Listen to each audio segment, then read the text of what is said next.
চারিদিকে ভূমিধস বিষয়। বাংলাদেশ ছাত্র রাজনীতি ইতিহাসে এমন ঘটনা আগে কখনো দেখা যায়নি, দেখিনি। একসময় যে সাংগঠনিক নাম নেওয়া ছিল আতঙ্কের বিষয়, যাদের ওপর টানা প্রায় 15 বছর ধরে টানা নিপীড়ন নির্যাতনের এক নির্মম চাপ প্রয়োগ করা হয়েছিল, আজ সেই সংগঠনের দেশের শীর্ষস্থানে বিশ্ববিদ্যালয়গুলোতে নেতৃত্ব দিচ্ছে। আমি বলছি বাংলাদেশ ইসলামী ছাত্র শিবিরের কথা। আপনারা জানেন, ডাকসু নির্বাচনের পর ছাত্র রাজনীতির জন্য সবচেয়ে গুরুত্বপূর্ণ নির্বাচন ছিল জগন্নাথ বিশ্ববিদ্যালয়ের ছাত্র সংসদ নির্বাচন।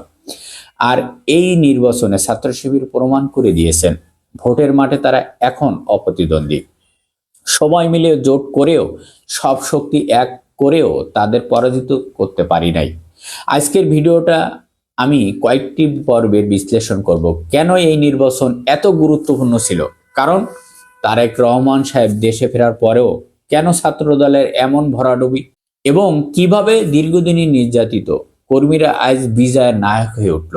ডাকসু নির্বাচনের পর একটি দীর্ঘ সময় কোনো বড় নির্বাচন না থাকায় অনেকেই মনে করেছিল বা একটি ধারণা নিছিল ছাত্র শিবিরের জনপ্রিয়তা বা গ্রহণযোগ্যতা কমে গেছে।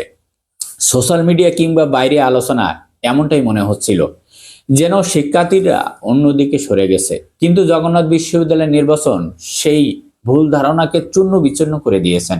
এই নির্বাচন স্পষ্ট করে শিবিরের জনপ্রিয়তা কমেনি, বরং ভোটের ময়দানে আরো শক্ত অবস্থান প্রতিষ্ঠিত হয়েছে। সবচেয়ে ইন্টারেস্টিং বিষয় হলো, এই নির্বাচনে ছাত্র শিবিরের বিরুদ্ধে প্রায় সব পক্ষ অলিখিতভাবে এক হয়েছিল। ডান বাম নানা মতাদর্শের শক্তিগুলো একসঙ্গে অবস্থান নিয়েছিল।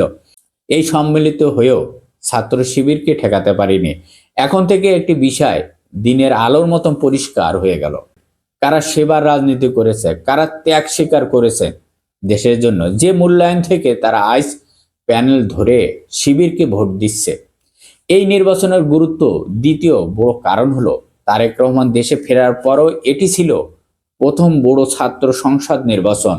অনেক রাজনৈতিক বিশ্লেষকদের ধারণা ছিল তারেক রহমানের আসার পর ছাত্রদলের একটি বড় জয়ের তৈরি হবে এবং শিবির ও জামাতের প্রভাব কমে নাই। কিন্তু ফলাফল কি ঘটলো? শিক্ষার্থীদের মন মানসিকতা সেই পরিবর্তন দেখা যায়নি। জাতীয় রাজনীতি হাইপ ক্যাম্পের গেট পেরিয়ে ঢুকতে পারিনি তারেক রহমান সাহেব, কারণ শিক্ষার্থীরা ক্যাম্প চালায় জাতীয় রাজনৈতিক হিসাব দিয়ে নয়। তারা দেখে কে তাদের পাশে ছিল, কে মেধাভিত্তিক দায়িত্বশীল রাজনীতি করেছে। তারেক রহমানের উপস্থিত ছাত্র দলের বড় বাজেট কোনোটাই শিক্ষার্থীদের শিবিরের প্রতি আস্থা থেকে সরাতে পারি নাই। এখন হিসাবটা কোথায় এসে দাঁড়িয়েছেন? দেশের প্রায় প্রতিটি ছাত্র সংসদ নির্বাচনে ছাত্র শিবিরের উল্লেখযোগ্য ভূমিধস বিজয় অর্জন করেছেন। বাংলাদেশ ইতিহাসে এতগুলো ক্যাম্পাসে এত ভিন্ন প্রেক্ষাপট টানা এমন সাফল্য এটাই প্রথম।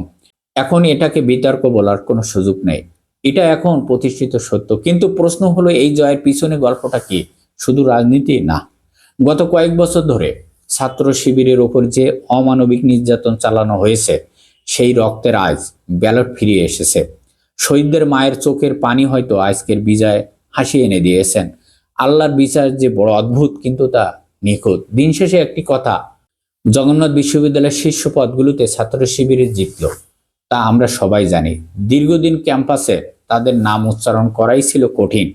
আজ যখন সেই সংগঠনগুলো বুক ফুলিয়ে শীর্ষ বিশ্ববিদ্যালয়গুলো নেতৃত্ব দেয়, তখন অনেকের কাছে মনে হয় এখানে কেবল রাজনীতির হিসাব নয়, এর পিছনে ত্যাগের দীর্ঘ ইতিহাস আছে। হয়তো সেই ত্যাগ, সেই আত্মত্যাগের স্মৃতি আজ ব্যালটের মাধ্যমে ফিরিয়ে আসছে। দিন শেষে একটি কথা স্পষ্ট, জগন্নাথ বিশ্ববিদ্যালয়ের শীর্ষ পদগুলোতে ছাত্র শিবির এই যে বিজয় হঠাৎ করে আসেনি, এটা সাংগঠনিক ধৈর্য, ত্যাগ এবং দীর্ঘদিনের মাঠের কাজের ফল। সুতরাং এই জয় ধরে রাখার এখন সবচেয়ে বড় দায়িত্ব। আগামী জাতীয় নির্বাচন ভূমিধস জয় আটকাতে পারবেন না। বাংলাদেশে ক্ষমতা মঞ্চ উল্টে যাবে ইনশাল্লাহ। সবাই ভালো থাকবেন। আল্লাহ হাফেজ।